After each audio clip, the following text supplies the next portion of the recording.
Honorable Président de l'Assemblée nationale, honorables membres du Bureau,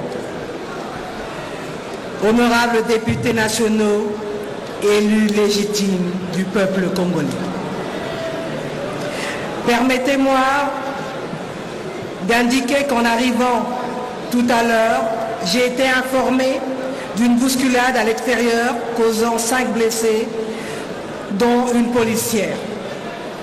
Je tiens à exprimer toute ma compassion à l'égard de toutes ces personnes blessées et je demande aux autorités compétentes de faire le nécessaire pour élucider cet accident malheureux. Honorable Président de l'Assemblée nationale, honorables membres du Bureau, honorables députés nationaux, élus légitimes du peuple congolais. C'est avec une immense fierté et une profonde humilité que je m'adresse aujourd'hui à votre auguste Assemblée, conformément aux dispositions de l'article 90 de notre Constitution, pour solliciter solennellement la confiance des honorables représentants du peuple sur le programme d'action du gouvernement de la République démocratique du Congo que j'ai l'honneur de diriger. Je tiens de prime abord à rendre grâce au Dieu, le maître des temps et des circonstances. Je tiens aussi à exprimer ma plus vive gratitude et à rendre un hommage appuyé à son Excellence, Monsieur le Président de la République, Félix Antoine Tshisekedi Tshilombo, champion africain de la masculinité positive, pour la confiance qu'il m'a accordée en me confiant cette lourde responsabilité.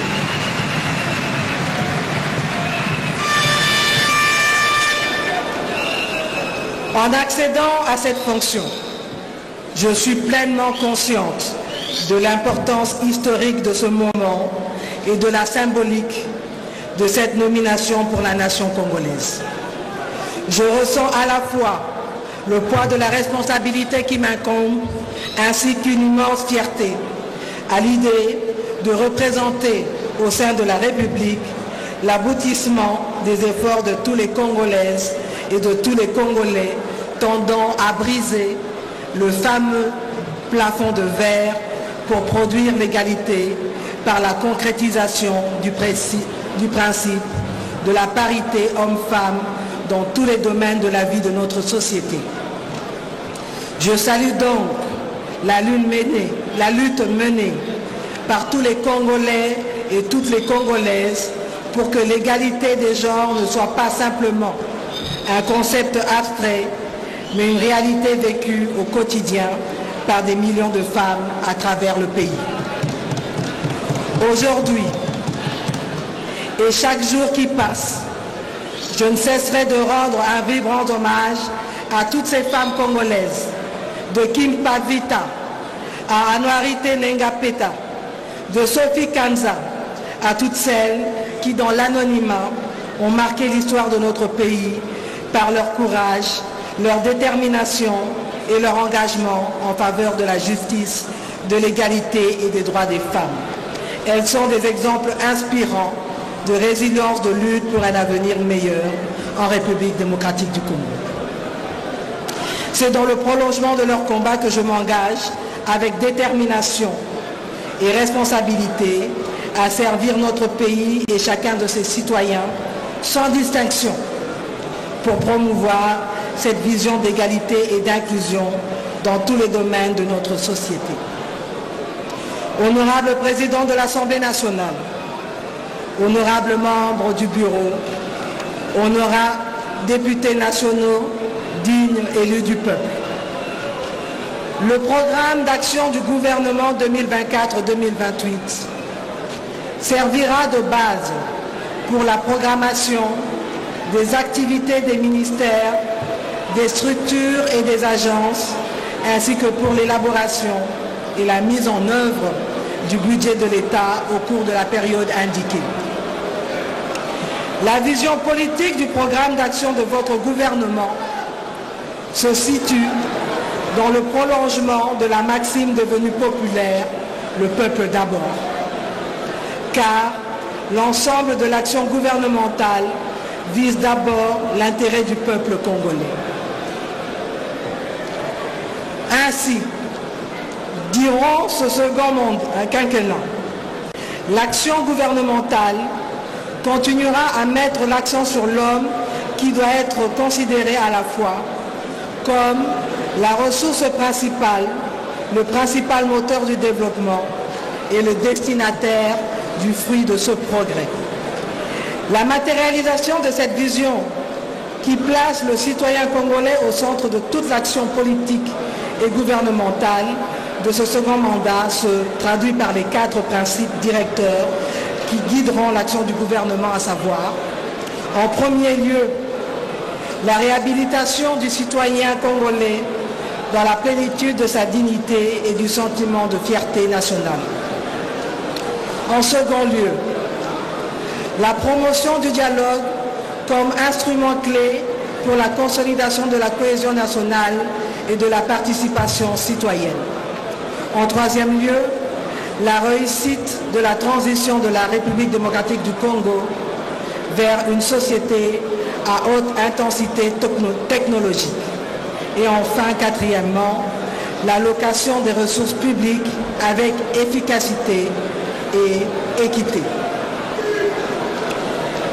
Le programme d'action de votre gouvernement tire principalement sa source de plusieurs documents nationaux de planification stratégique et du programme électoral du président de la République 2024-2028 intitulé « Allons-y, unité, sécurité, prospérité ». Avant tout, il y a la vision de développement à l'horizon 2050 comme référentiel stratégique à long terme qui vise à construire une économie diversifiée, à croissance inclusive et à revenus intermédiaires en vue de vaincre la pauvreté. Ensuite, le programme d'action du gouvernement 2024-2028 s'est également inspiré des résultats des travaux préparatoires de l'élaboration du plan national stratégique de développement, PNSD en sigle, en cours de finalisation. Par cette approche, le programme d'action du gouvernement sera en cohérence avec le cadre de référence qu'est le PNSD. C'est ainsi que le gouvernement s'attellera dès l'investiture à le faire valider. Dans cette même optique de convergence programmatique, la planification et la mise en œuvre des actions, projets et réformes du programme d'action du gouvernement 24-28 ont été conçues dans une approche d'alignement avec les différents documents de stratégie nationale et ou sectorielle, avec les outils de planification opérationnelle formulés par les ministères sectoriels et adoptés en Conseil des ministres. Par ailleurs, le programme d'action du gouvernement 24-28 s'inscrit aussi bien dans la poursuite que dans le renforcement des interventions du quinquennat 2019-2023. Comme l'a d'ailleurs souligné le chef de l'État lui-même, il est question d'aller jusqu'au bout de ce que nous avons si bien commencé. Ainsi, le programme d'action du gouvernement 24-28 s'inscrit dans la continuité des réformes, projets et actions qui ont commencé à produire des résultats, à l'instar de ce que nous avons commencé à engranger du niveau du PDL 145 territoires. Sur le plan politique, le programme d'action de votre gouvernement se fonde sur le programme électoral du président de la République 2024-2028. Celui-ci est dans son essence la matérialisation de la vision politique du président de la République. En effet, dans son discours d'investiture du 20 janvier 2024, le président de la République avait rappelé les 6 engagements majeurs qui forment le contrat qu'il a conclu avec le peuple congolais pour son second mandat. Pour rappel, les promesses électorales du président de la République, qui sont en même temps les engagements majeurs de ce programme d'action de votre gouvernement pour le quinquennat 24-28 se présentent de la manière suivante.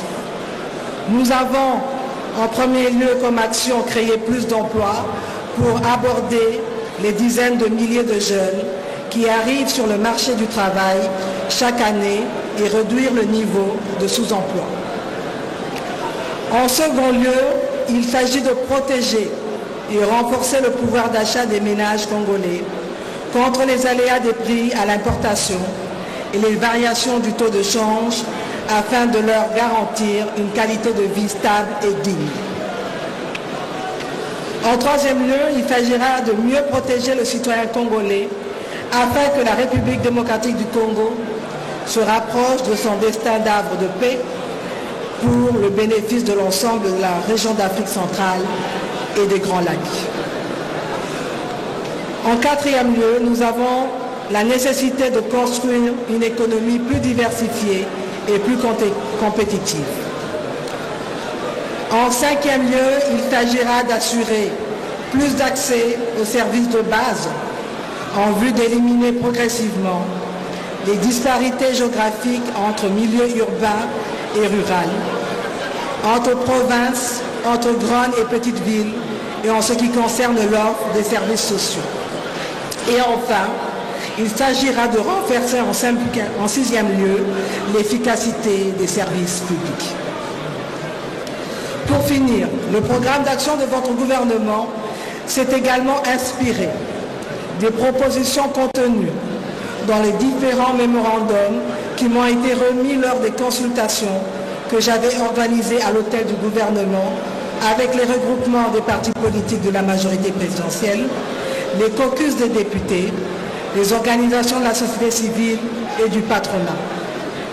Il prend également en compte l'évolution récente de la situation économique et sociale, la conjoncture régionale et internationale, ainsi que les engagements internationaux de développement auxquels la République démocratique du Congo a souscrit. Honorable président de l'Assemblée nationale, honorables membres du bureau. Pour tout le monde, à quoi cela est mauvais? Quand on dit qu'il y a des préalables pour que la volonté exprimée avec force par Madame la Première ministre s'accomplisse en termes d'amélioration des conditions de vie, est-ce qu'il faut tuer quelqu'un pour ça? Vous mangez les foufous pendant que ça tire. Il faut aller dans les provinces où il y a la guerre. Donc, c'est une très bonne chose que nous écoutions tous les sons de cloche. C'est des chocs des idées. Chilumbu, le professeur, a parlé ici, il a fait des suggestions concrètes. J'espère que celui de l'opposition qui viendra après l'honorable Mwando fera cette fois-ci des propositions après des critiques. Et c'est comme ça que nous pouvons avancer. Nous passons la parole encore une fois à quelqu'un de la majorité, honorable Missare. Nous devons que notre pays est en guerre et souffre d'une insécurité devenue chronique sur l'ensemble du territoire national. Entre l'agression rwandaise, les tueries permanentes des ADF, le grand banditisme dans les villes et les territoires, Bino Sikoyo, Natina Major, Amata Bogobimalibanda. Les amis là-bas, ce n'est pas parce que vous soutenez le deuxième vice-président que Nagobi Misabinote. Sobo Bandeli Ibanda. Je suis catégorique cette fois-ci. Allez, on va de l'avant. Maintenant, c'est à vous de demander à vos militants là-bas de nous permettre de travailler. Honorable Mbosso, honorable, je vois les drapeaux là-bas, demandez à vos militants d'être disciplinés. S'ils continuent, je vais vous demander à vous-même d'aller les sortir dehors.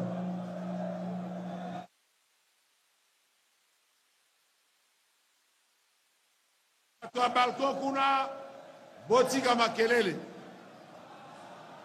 Ceux qui m'a député, baza koyokate, toko suspendre les séances, tobimi simino libanda. Est-ce qu'il n'y a pas d'émotion? Tomisimino libanda. Tika makesi ko to bana musala. Toyokani. Toyokani. To bana musala.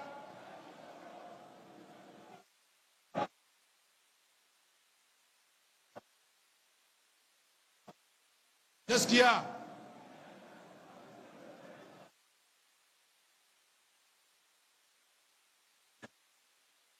Non, il n'y a pas de problème. Il n'y a pas de problème. On ne peut pas m'humilier. On risque d'humilier plutôt la République.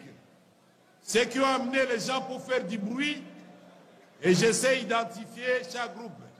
En fait, en réalité, vous êtes venus pour humilier et le chef de l'État et la République.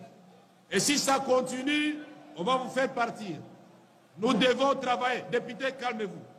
Je sais me défendre, je n'ai pas besoin de ça. Alors, chers collègues, asseyez-vous. J'ai compris le petit jeu, ce n'est pas compliqué, asseyez-vous. Mais nous allons jusqu'à l'investiture du gouvernement aujourd'hui.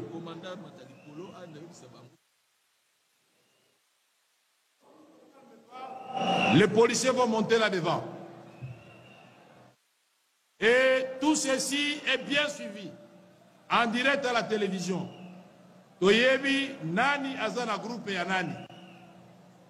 Projet Rabino Waki Nango, Botikango, Biso Toaki Moussala po, Mama Judith Souminwa, na gouvernement nae, bazo investiture, Baba na Moussala.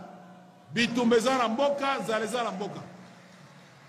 Oya komekali susu, kombo nae tozui, na mokonzi nae swa zaliawa, toyebisi mokonzi ya mboka, kaka leloyo, tosali motion tolongole Moussala. L'ICK-alité, vous avez intérêt à téléphoner à vos petits militants, Batika Makelele. Sinon, l'Assemblée va s'assumer. Chers collègues, vous êtes d'accord avec moi? Qui sont pour? Qui sont contre? Merci. Alors, silence dans la salle. Et futur. Ce qui nous attire ici plus, honorable président ou madame la première ministre, c'est l'aspect qui parle des menaces futures. Aujourd'hui, dans notre territoire, je vais parler plus précisément de la province du Haut-Katanga, qui a la frontière avec la République sœur de la Zambie, avec laquelle nous partageons plus ou moins 1930 km de frontières, mais il y a absence des agents de sécurité le long de cette frontière qui est à vocation purement minière.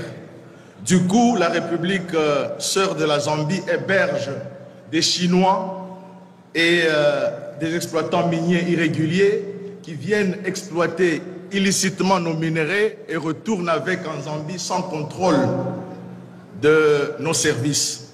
Je pense qu'à ce niveau-là, Madame la Première ministre devrait vraiment tirer cette attention-là pour que nos frontières soient sécurisées, parce que ce sont nos minerais qui font à ce que notre pays ait des problèmes à tout moment. Donc on ne voudrait pas que dans le territoire de Sakania, plus précisément le secteur de Balala, on subisse ce que l'on subit aujourd'hui dans l'est de la République démocratique du Congo.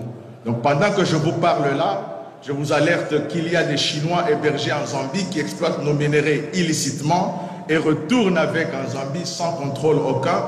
Parce que quand vous sillonnez la botte de la RDC sur plus ou moins 600 km, vous ne trouvez aucun poste de police, pas d'agents de sécurité, même pas de militaires commis à la sécurisation de ces frontières-là. Heureusement que la République de Zambie est une république gentille et elle ne s'est pas comportée jusque-là comme le Rwanda. Donc, c'était ça notre première préoccupation. La deuxième préoccupation, honorable Madame la Première ministre. Comment honorable Madame? Honorable Président, je m'excuse. Honorable Président, honorable membre du bureau, honorable député et chers collègues, Nous allons parler des sports. J'ai vu que sur le pilier 4, au point 4.3.2.1, qui parle de promouvoir une classe de citoyens sains d'esprit et de corps capables de contribuer efficacement au développement. Dans les actions identifiées, j'ai trouvé 2 points et par rapport à notre sport, j'ai vu qu'il y a un nul. Parce qu'on a parlé de relancer les Jeux congolais et provinciaux, notamment en utilisant les infrastructures construites pendant les Jeux de la francophonie. On a aussi parlé de construire et moderniser les infrastructures sportives dans toutes les provinces. Moi, je pense que l'État congolais avait déjà financé les États généraux des sports en 2022 à Mboula Lodge, sous initiative du président de la République et chef de l'État. Donc il y a eu de l'argent du trésor public qui a été décaissé quant à ce.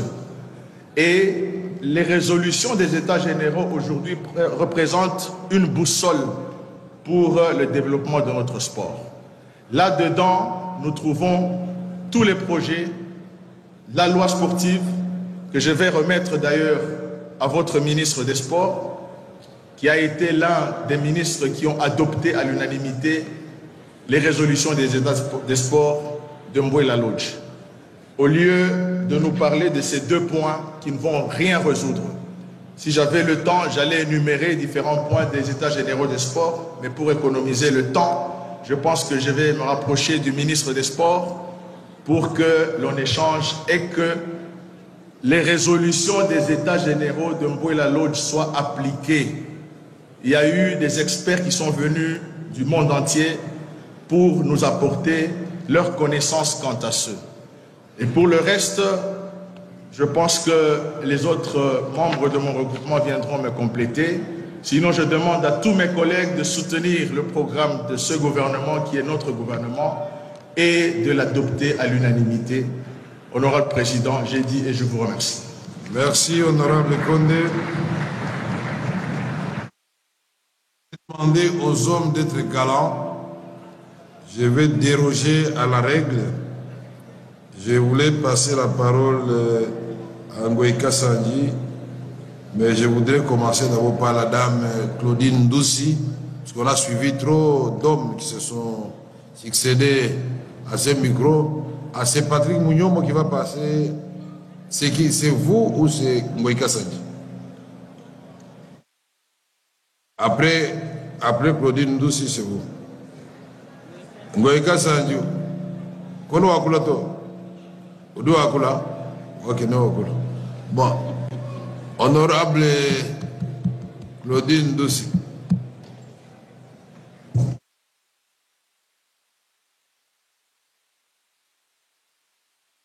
Il y a un membre du gouvernement qui demande une motion. C'est très grave. Il y a un membre du gouvernement qui demande une motion. Jean-Pierre, vous demandez la motion pour faire quoi?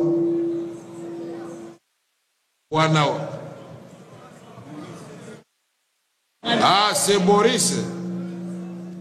Vous voulez qu'on fasse quoi? Les Chilou, il faut traduire en français. Mais les Chilou, c'est une langue nationale, il faut faire un effort. Il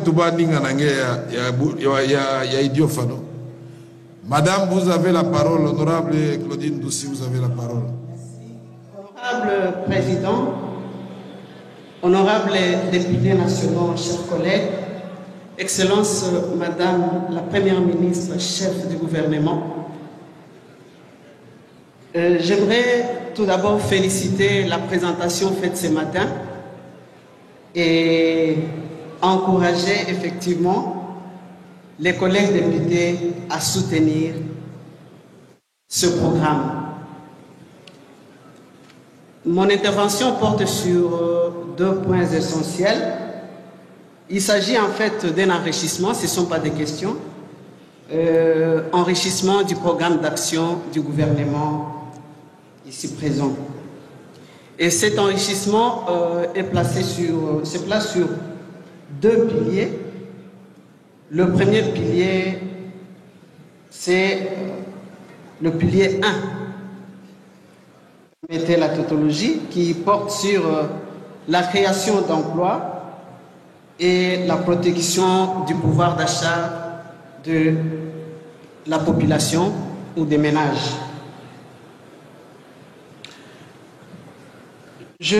Nous suggérons à ce sujet de mentionner clairement le cadre programmatique sectoriel qui est la politique nationale de l'emploi et de la formation professionnelle approuvée par le gouvernement en 2018 par décret numéro 08/140. Honorable Président, comme il s'agit de la continuité de l'action du gouvernement, comme il s'agit bel et bien de créer des emplois, la nation congolaise avait dépensé en 2018, sur le budget, vous pouvez vous retrouver, pour mettre en place ce programme. Donc il est de bon escient de pouvoir se référer à ces programmes dans ces cadres ici. Donc je voulais parler de la politique, permettez-moi.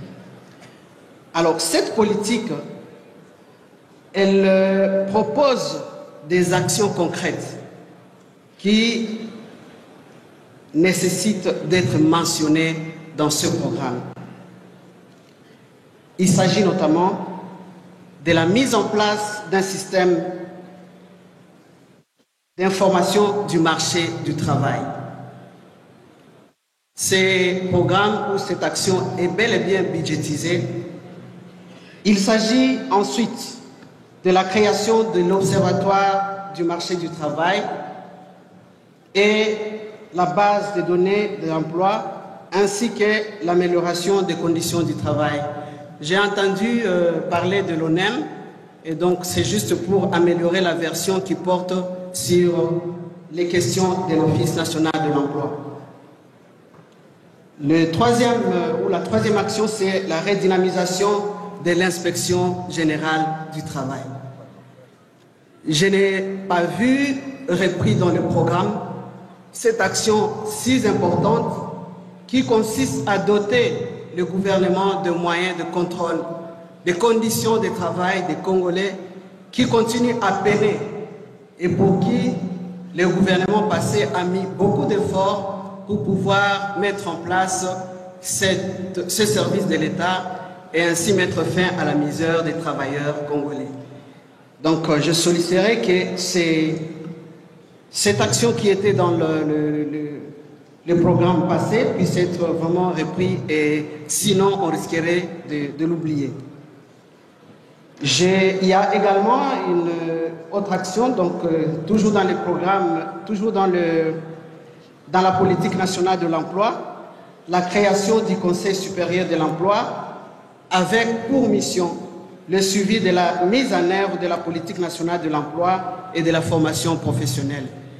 Évidemment que ce Conseil supérieur pourrait peut-être, disons, se joindre, parce que j'ai entendu parler d'une cellule qui sera rattachée à la présidence pour le suivi de la création des emplois. Je suggère également que cette création de ces conseils puisse être effective parce qu'il était programmé dans la politique nationale de création d'emplois. Et enfin, il y a la mise en place d'une commission mixte en charge de la formation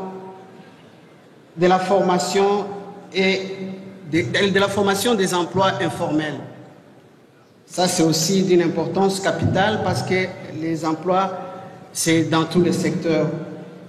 Et pour le second pilier dont je parlais tout à l'heure, il s'agit du 4e pilier où il est évoqué, je cite, « Garantir l'accès aux soins de santé de qualité pour tous ». Ça veut dire étendre la couverture santé universelle et la gratuité des accouchements. S'agissant de ce pilier, les programmes d'action du gouvernement, je suggère qu'il indique les actions concrètes à réaliser dans le cadre de l'assurance maladie obligatoire, notamment sur le paquet de base pour les acteurs de l'économie informelle et les élèves ainsi que les étudiants. La prise en charge de cette catégorie de personnes, donc les élèves et les étudiants, est très capitale, je le pense, pour notre nation. Pour conclure, Excellence, honorable Monsieur le Président, chers collègues, le mécanisme de mise en œuvre de la politique nationale de l'emploi et de la formation professionnelle vont garantir la quantification des emplois créés par le PDL 145. Car personne à ce jour ne peut dire clairement combien d'emplois ont été créés par le programme, le PDL 145. C'est juste une amélioration pour la considération du ministère de l'Emploi et sa considération à sa juste place et au milieu de cet écosystème que l'on veut créer pour encourager les emplois en République démocratique du Congo. Ce sont des questions très techniques et je pense, comme à l'instar de mes prédécesseurs, me rapprocher davantage pour donner mon document afin d'enrichir ce programme. Merci pour la parole m'accordée et plein succès à notre gouvernement que nous accompagnons sans faille. Merci, honorable. Merci, madame. Je n'ai pas voulu vous arrêter, même si vous avez fait 25 minutes. C'est pour faire honneur à la femme. C'est comme si 5 femmes qui parlaient déjà à travers vous. De toute façon, avant de revenir à AFDC, vous allez avoir la parole.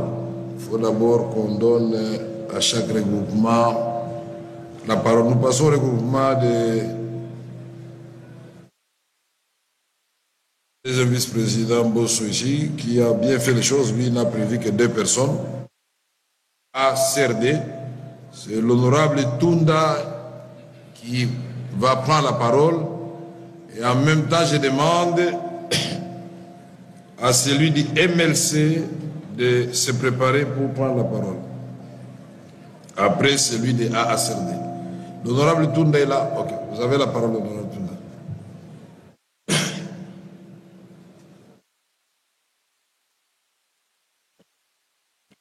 Merci, honorable président, pour la parole accordée. Je joins ma voix à celle de mes prédécesseurs pour féliciter Madame la Première ministre qui vient pour la première fois devant cette auguste assemblée prendre la parole en présentant son programme d'action avec un exposé magistral qui a pris en compte tous les aspects de la vie nationale. Je profite de ces micros pour féliciter mesdames et messieurs les ministres qui ont été reconduits et ceux qui viennent de bénéficier de la confiance du président de la République, chef de l'État, son Excellence Félix Antoine Tshisekedi Tshilombo. Je vous souhaite un fructueux mandat. Honorable Président, après avoir parcouru ces programmes d'action du début jusqu'à la fin, il saute aux yeux que c'était un travail élaboré avec la touche des experts en planification et en programmation des activités. Et pour ce faire, notre regroupement politique AACRD est unanime pour l'adopter à 100%. Toutefois, l'attente des élus légitimes que nous sommes reste et demeure focalisée sur la matérialisation de la mise en œuvre de ce programme ambitieux. Nous voulons cette fois-ci des actions concrètes au lieu de beaucoup de théories. Parce que chaque législative, nous avons toujours vu des programmes, mais c'est la mise en œuvre qui pose toujours problème. Honorable Président, malgré que l'exposé de Madame la Première ministre a pris tous les aspects, je voudrais insister sur un fait qui l'a frôlé, c'est sur le domaine de la passation des marchés publics. En République démocratique du Congo, nous tournons toujours à rond. Il y a des millions de dollars déboursés depuis le premier mandat de son Excellence Félix-Antoine Tshisekedi Tshilombo sans avoir de résultats escomptés. Tout ça, c'est à cause de marchés publics. Donc, les marchés se passent de gré à gré contre la loi de la passation des marchés. Plusieurs grands projets initiés par le chef de l'État sont exécutés et achevés que sur des papiers et sur de faux rapports, alors que sur terrain, la population reste dans leur attente. C'est ce qui nous a même mis en difficulté pendant la campagne électorale. Les Congolais se trouvent marginalisés aussi dans la sous-traitance. Donc, il y a de grandes sociétés qui viennent et qui elles-mêmes créent de petites autres sociétés de sous-traitance au lieu de donner cela aux Congolais.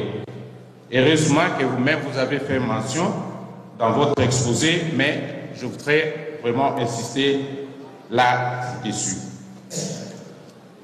Nous apprécions le fait que vous allez mettre en place un agenda législatif du gouvernement que nous attendons la mise en œuvre. J'ai suivi ça avec attention. Honorable Président, laissez-moi poser quelques petites questions à notre Premier ministre. Je vais commencer par le service national. À l'époque de Mosée Laurent Désiré Kabila, moi j'étais très intéressé. J'étais reçu par le général Kaloumé, général à la retraite, qui m'a expliqué que c'était un programme qui va révolutionner notre pays. Mais actuellement, le service national est réservé au Kuluna. Alors, je voudrais que votre gouvernement puisse prendre à cœur, parce que si nous allons prendre par exemple 200 jeunes par territoire qui vont faire le service national, qui vont être formés dans de différents domaines, je crois que chaque territoire aura des bâtisseurs dans de différents domaines qui peuvent aider le pays. Deuxième préoccupation, dans votre programme d'action, je n'ai pas suivi les grands projets de chemin de fer électrique à écartement standard qui va aller de la Tanzanie en passant par le Burundi vers la République démocratique du Congo jusqu'à Kindu. Et selon les informations à notre possession, que ce projet a déjà commencé dans les 2 autres pays. Mais qu'est-ce qui croche pour la République? Nous pouvons avoir des explications, ça nous fera du bien. Nous voulons aussi savoir si vous avez reçu les documents vous transmis par les caucus de députés du Maniema, là où nous avons mis nos grandes priorités. Le Maniema est totalement enclavé et n'a pas de frontières avec l'extérieur. Et pour terminer, je demande qu'est-ce que votre gouvernement fera pour les entreprises qui ont abandonné les chantiers des PDL 145 territoires. Ça se passe dans beaucoup de provinces et spécialement au Maniema. Tous les projets qui ont été enclenchés ne sont pas achevés et d'autres n'ont même pas commencé.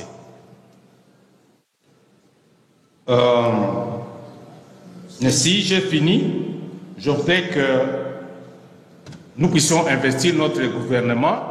Nous avons déjà suivi le programme et nous, de AACRD à 100%, nous sommes prêts pour investir des gouvernements Soumina, j'ai dit honorable président.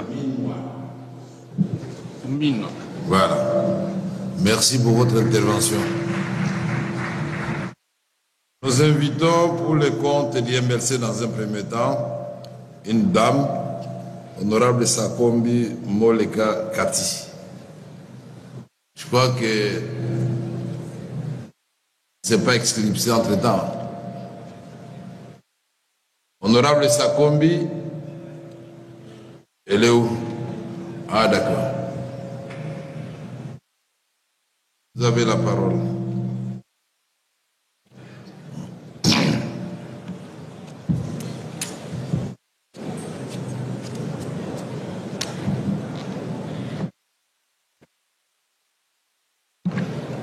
Merci, honorable président. Honorable président, honorables membres du bureau, honorables députés, chers collègues. Je prends la parole au nom de mon regroupement, l'Alliance des partis alliés au MLC. À l'entame de mon propos, j'adresse mes félicitations les plus chaleureuses à Madame la Première ministre et à l'ensemble de son gouvernement pour la confiance que le Président de la République, son Excellence Félix-Antoine Tshisekedi, a placée en elle et en chacun des membres de son équipe. Vous m'excusez, hein, j'ai une petite grippe, donc la voix. Honorable Président, l'analyse du programme tel que nous transmis par le gouvernement appelle de ma part les observations suivantes, qui constituent ma contribution en vue de son amélioration. Ma première contribution porte sur la problématique des zones non aedificandi. Le gouvernement annonce sa volonté à s'occuper de la question d'occupation des zones non aedificandi, initiative que j'apprécie à juste titre. J'aimerais cependant que l'exécutif national apporte plus de précision sur la manière dont il entend procéder, étant donné que l'occupation des zones non aedificandi est au centre de tous les gouvernements qui se sont succédés. Ce fléau, causé par le déficit de l'offre de logement, est répandu sur l'ensemble du territoire national. C'est une problématique complexe, certes, mais insoluble. C'est pour cette raison que j'attends du gouvernement davantage de clarté sur la méthode qu'il compte appliquer pour ne pas viser seulement les catégories les plus défavorisées de notre société. Au titre de contribution, je propose au gouvernement d'approfondir les études de cette problématique de façon à y apporter la réponse la plus adéquate, la plus juste et la plus efficiente possible, qui rencontre aussi bien les droits des faibles que ceux des nantis. Il n'est pas bon de procéder par exemple à la démolition des maisons des pauvres habitants, les zones non aedificandi, en laissant les riches situés dans les mêmes zones. Cela entraîne la rupture d'égalité, l'injustice et la discrimination. Mais la problématique demeure impérieuse car certaines de ces zones sont dangereuses. Il en est ainsi des périmètres des lignes à haute tension. Ma deuxième contribution concerne le moratoire. Sur les cessions foncières dans les zones rurales à problème. Je ne pense pas à ce stade soulever ce débat qui déchire les juristes et autres techniciens en la matière. Je prends ça en compte et au moment venu, en ferai une initiative de contrôle parlementaire, soit pour audition en commission du ministre et de ses experts, soit pour une question orale avec débat. Je le veux ainsi compte tenu de la complexité de cette question qui ne saurait être épuisée dans le cadre de l'investiture du gouvernement. Néanmoins, j'aimerais suggérer au gouvernement de s'appuyer sur les articles 92, 127 ou même 130, alinéa 1 de la Constitution du 18 février 2006, telle que modifiée à ce jour, disposition qui lui confère suffisamment de pouvoir en matière d'édiction des normes afin d'éviter ce débat de juristes sur l'application de ce moratoire. Ma dernière contribution porte sur l'inventaire des immeubles du patrimoine privé de l'État à récupérer et rétablir les biens spoliés.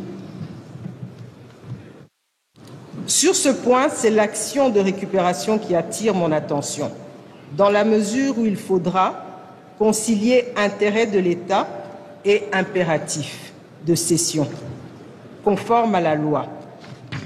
Je ne fais pas l'apologie de la spoliation des biens du domaine privé de l'État.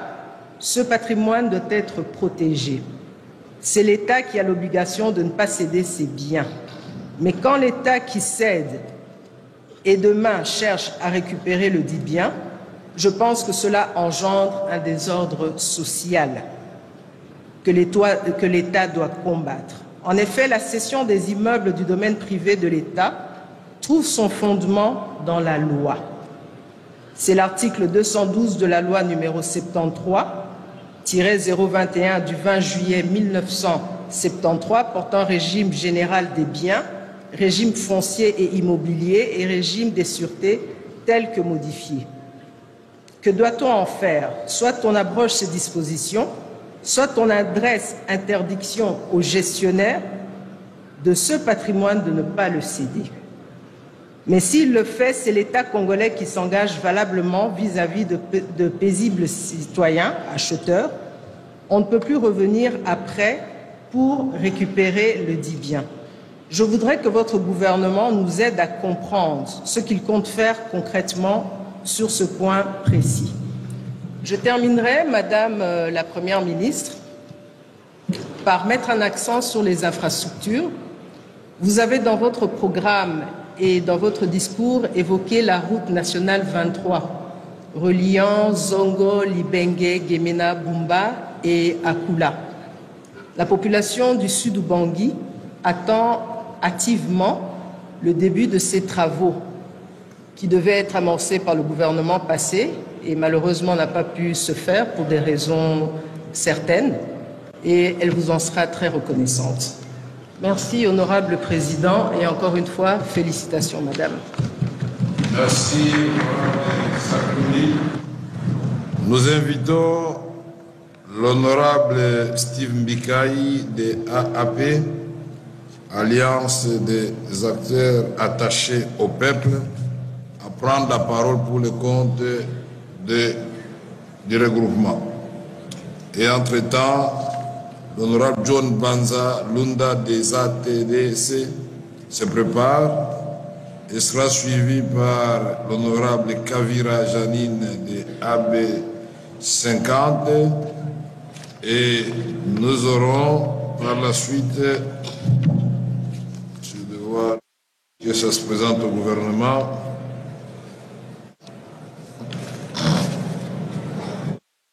Le président, honorables membres du bureau, honorables députés, chers collègues,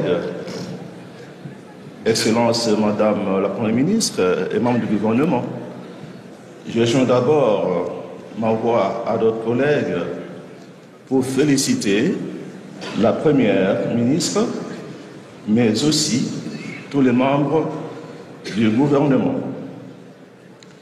Je félicite aussi la Première ministre pour son discours magistral qu'elle nous a présenté aujourd'hui. En lisant ce programme, je me suis rendu compte qu'il y a des secteurs où le programme a présenté des indicateurs. C'est-à-dire, après un temps, on peut savoir comment évaluer le gouvernement. Je prends pour l'exemple, dans le domaine de l'emploi, où il est prévu de créer 6 400 emplois d'ici 2028. Ce qui veut dire que chaque année, on peut en créer environ 1 million. Donc, l'année prochaine, de la fin de l'année, nous demanderons au gouvernement de nous présenter ici les millions d'emplois qui seront créés. Il y a aussi, par exemple, dans le domaine d'aménagement du territoire, où on cite les routes qui pourront être réhabilitées. Par exemple, on dit qu'on va aussi réhabiliter le chemin de fer Kinshasa-Matadi. Et là, même si on ne donne pas un chronogramme, on peut au moins vérifier pour savoir si ce qui a été promis a été fait ou pas. Par contre, quand je pars, par exemple, dans le domaine de l'enseignement, il n'y a aucun indicateur. Il y a beaucoup de bonne volonté, mais aucun chiffre. Et là, on nous dit qu'on va créer des infrastructures, des salles de classe. On ne sait pas combien. On va construire combien d'écoles par an. On doit les savoir parce que nous devons contrôler ça. Et quand je lis toute la page qui concerne l'enseignement, je me rends compte que l'état des lieux n'a pas été bien fait dans ces domaines. Parce que on n'évoque pas les points principaux qui se posent dans l'enseignement. Qui sont ces problèmes cruciaux? C'est d'abord l'accompagnement de la gratuité de l'enseignement. Nous sommes tous d'accord et très contents de la décision prise par le chef de l'État pour rendre l'enseignement de base gratuit, ce qui a permis à des millions d'enfants de reprendre le chemin de l'école. Mais il faut accompagner cette gratuité, sinon ça va produire des effets contraires. Comment l'accompagner? Parce que cette décision a fait qu'aujourd'hui, il y a pléthore exagéré dans les salles de classe. Allez dans des communes périphériques, vous trouverez en première primaire, deuxième primaire, 200 élèves. Aucun enseignant, même le maire du monde, ne saura encadrer ses enfants. Qu'est-ce que vous avez compté faire? Parce que ces enfants, quand ils passent de classe, après 2 ans, ils deviennent tous irrécupérables. Alors je voudrais de ce côté-là, le gouvernement pense comment accélérer la construction des bâtiments, mais surtout en attendant, il faudrait recruter massivement de nouveaux enseignants. De sorte que dans une salle où il y a 150 élèves, on peut y avoir 3 enseignants dans une salle qui vont se relayer. Comme ça, la ratio fera que 50 enfants peuvent être encadrés par un enseignant. Il y a aussi la problématique de la baisse du niveau d'enseignement qui n'est pas bien abordée. Aujourd'hui, beaucoup d'enfants terminent l'école primaire sans savoir lire et écrire. On peut le vérifier. Et là aussi, il faut l'égalité des chances. Les écoles de la Gombe officielles, eh bien, donnent une formation, mais allez voir, dans les quartiers périphériques, à peine un enfant sur un primaire sait parler français. Et même d'ailleurs, beaucoup finissent les secondaires sans savoir ni lire ni écrire. Honorable député, quand nous fûmes élèves, un enfant qui avait 100% d'examen d'État, c'était presque un génie. Or, à l'époque, on dit que le niveau est meilleur qu'aujourd'hui. Mais par contre, aujourd'hui, si tu as 100%, tu es médiocre. Les enfants finissent avec 80%, 85%. Mais quand ils sont élevés, ils sont incapables à peine de former une phrase. C'est dû à quoi? C'est dû à la fraude et à la tricherie, à l'évaluation des enfants à la fin du cycle secondaire. Quelle est la conséquence? La plupart de nos diplômés qui voyagent, qui vont au Canada, États-Unis, beaucoup abandonnent ou embrassent des filières alternatives. On dirait les parents ici croient que les enfants font l'université. C'est parce qu'ils n'ont pas eu les capacités nécessaires pour affronter l'université. Je ne sais pas si Mme la Première ministre est au courant de ces phénomènes et que compte faire le gouvernement pour combattre la fraude et la tricherie à l'évaluation du secondaire avant de passer à l'université. Mais il y a aussi une approche pédagogique archaïque sur la recherche. Que pensez-vous faire pour que nos enfants soient en mesure de faire des recherches? Parce qu'il n'y a pas de bibliothèque, il n'y a pas d'Internet à l'école. Pour 8-10 jours. Ça me booste ensuite pour revenir. Pour hypnotiser les requins. Christina? Oui? Voilà, on est chez toi. Bonjour. Ça va? Ça va et toi? On est dans un musée ici, à coucou les chiens. Tu as déjà vu Bleu? Blue? Incroyable. Ça c'est Bleu? Bleu. Ah, Blue. Blue, Bleu. Mais comme le titre du film, tu sais? Bleu. Le film, ça s'appelle Bleu. On a hésité entre bleu et bleu. Mon gouvernement pour leur nomination et je leur souhaite un fructueux mandat. La province du Tanganyika était très heureuse et très pressée d'avoir ce gouvernement. Et les élus du Tanganyika sont très pressés d'investir ce gouvernement. Parce que la province du Tanganyika est en train de vivre un drame. Honorable Président, je demanderai à la Première ministre d'écrire au stylo rouge, ou mieux au marqueur rouge, parce que la première fois je lui avais demandé d'écrire au stylo rouge, je n'ai pas retrouvé dans ce programme. Lorsqu'on compare les enjeux qui sont devant nous, je n'ai pas trouvé l'ancienne ministre du Plan qui nous a présenté un programme sans harmonie, sans faire référence aux objectifs de développement. Les familles vivent côte à côte avec les crocodiles et les hippopotames. Madame la Première ministre a choisi de ne pas reprendre cette action comme une action prioritaire. Je vais parler des infrastructures. Le port de Kalemi. Kalemi est créé en 1888 et le port est construit en 1918. Et les grues qui sont, ou jusqu'aujourd'hui, datent de 1921. Et c'est lui, le moins âgé, qui manipule encore ces grues à 86 ans. Honorable Président, le port de Moba, principal port d'évacuation des marchandises, il n'existe plus. Le port de Muliro, la même chose. En ce qui concerne la route nationale numéro 5 qui quitte le sud Kivu vers Lubumbashi, Madame la Première ministre a choisi de ne pas le mettre dans ce programme d'action d'urgence. Je vais parler de la structure des prix. Il y a une cimenterie à Kalemi qui serait la plus grande cimenterie d'Afrique centrale. Un sac de ciment produit à Kalemi coûte 15 $. Et lorsqu'il est vendu à l'extérieur du pays, il coûte 7 $.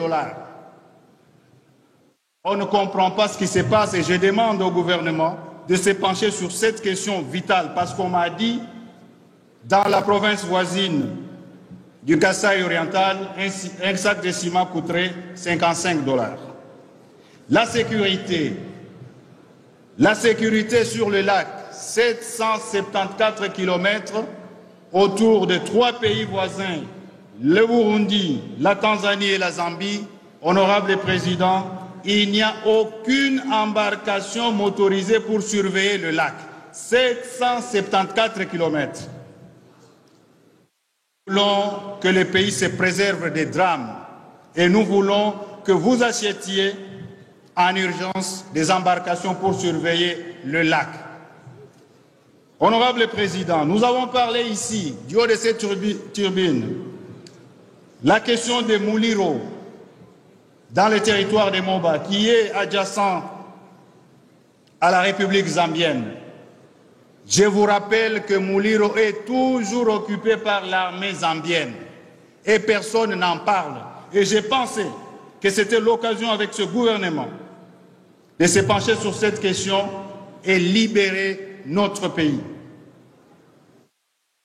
Honorable Président, avant de terminer, j'invite Madame la Première ministre, parce qu'elle m'avait dit qu'elle n'a jamais visité le Tanganyika, c'était la seule province qu'elle n'a jamais visitée, à visiter en priorité, en premier, la province du Tanganyika. Comme ça, elle va prendre à bord, elle sera à bord d'une embarcation non motorisée sur le lac Lumumba. Et à ce moment-là, elle va voir l'urgence de sauver cette province. Honorable Président, j'appelle la représentation nationale à investir avec empressement ce gouvernement, le gouvernement de la République, sur lequel reposent les espoirs des millions de Congolais et des millions de compatriotes du Tanganyika, pour que ce gouvernement s'occupe d'abord du Tanganyika et de la République. Merci. Merci beaucoup.